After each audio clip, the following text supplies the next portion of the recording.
Baba! For today's ganap nga, pagka-uwi ko galing trabaho, nag-shower na din agad ako at pupuntahan nga raw namin ang Chacha. Ay rogo, tinakas na naman yung anak ko, nakshuta.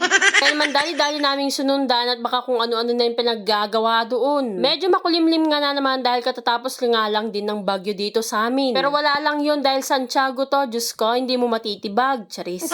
Kaya naman samahan nyo kami at inaraw-araw na nga din talaga namin dito sa Robinson kahit wala kaming pera, nakshuta. Kaya ang purpose nga lang din namin talaga dito ay ang maipasyal lang Chacha, wala nang iba. Basta para sa kanya, Diyos ko, wala nang ibang sasaya sa amin.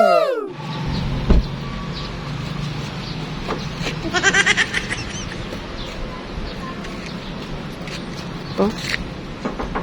Carbon loading. Hindi na. Tignan mo naman, pati mga tsinelas namin nakapambahay pa pala kami, nakshuta. Hindi ko na napansin. Pagkaakyat nga namin dito sa Kids Paradise, nandito nga ang magtito. Diyos ko, nung nakarang araw, nandito ka lang din, Chacha. At timing nga na naman, konti lang din na naman yung mga tao dito. Kaya naman, Diyos ko, sayong-sayo yan, Chacha. Pagyanak mo.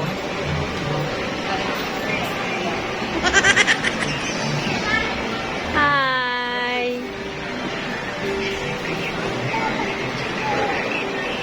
Go inside! Ay na, Diyos ko, nang kapamwisit pa mo ng Chacha, manang-mana sa tatay. Kaka-start pa nga lang daw nila mag-play dyan, kaya naman napag-isipan ko na munang maglibot-libot, maglakad-lakad. Kaya naman hinayaan ko na muna sila doon sa taas at ako'y magtitingin ng mga damit ko. Pero Diyos ko, hindi ko kinaya yung mga presyo dito, kaya naman mag-uukay-ukay na lang ang kavava nyo dahil yun lang din naman yung kaya ng budget natin. At nung natapos na nga din ako maglibot-libot, natapos na rin palang maglaro ang Chacha. Abay, syempre mag-uuwian na kami dahil nga wala na kaming budget. Charis.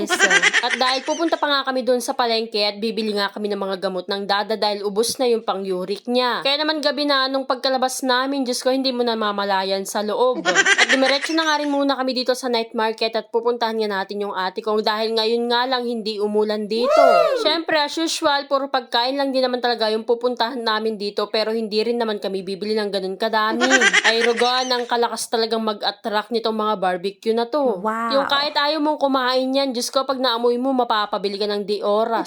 Alam ko naman na nakapunta na kayong lahat dito sa night market dito sa Santiago City, kaya naman alam niyo na din kung ano yung mga binebenta dyan. Abay, syempre kung hindi mo pa alam yung Mateos at syempre itong Teofis, Diyos ko, puntahan mo na. Dahil napakasarap nga at napakamura lang din ng juice ng ate ko, talagang refreshing. Sobrang dami nga rin pala ng mga tao ngayong gabi dahil nga hindi na naulan dito sa amin. Talagang pinaghilan ko nga muna yung self ko dyan na hindi muna ako bibili ng takoyaki ngayong araw na to. Nahahalata ako na kasi talaga na nagiging bordagol na rin talaga ako, nakshuta.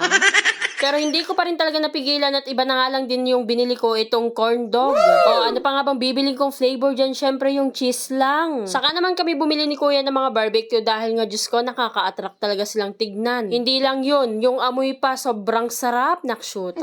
Konti nga lang din naman yung binili namin dyan dahil pag dinamihan pa namin baka mamayang alas 9 na kami makauwi. Abay, syempre hindi rin naman magpapahuli ang Chacha na magpabili ng kanyang laruan. Pero Diyos ko, sa sobrang dami niyang laruan, Diyos ko, bitak-bitak na yung iba. Paano ba naman kasi pag hindi mo binilhan, Diyos ko, maghihigayan dun sa kalsada, talagang magwawala. Dahil syempre nabilhan nga, kaya ganyan kalastog na naman ang Chacha ko. Kaya naman na yun lang mga kavava, salamat sa panonood.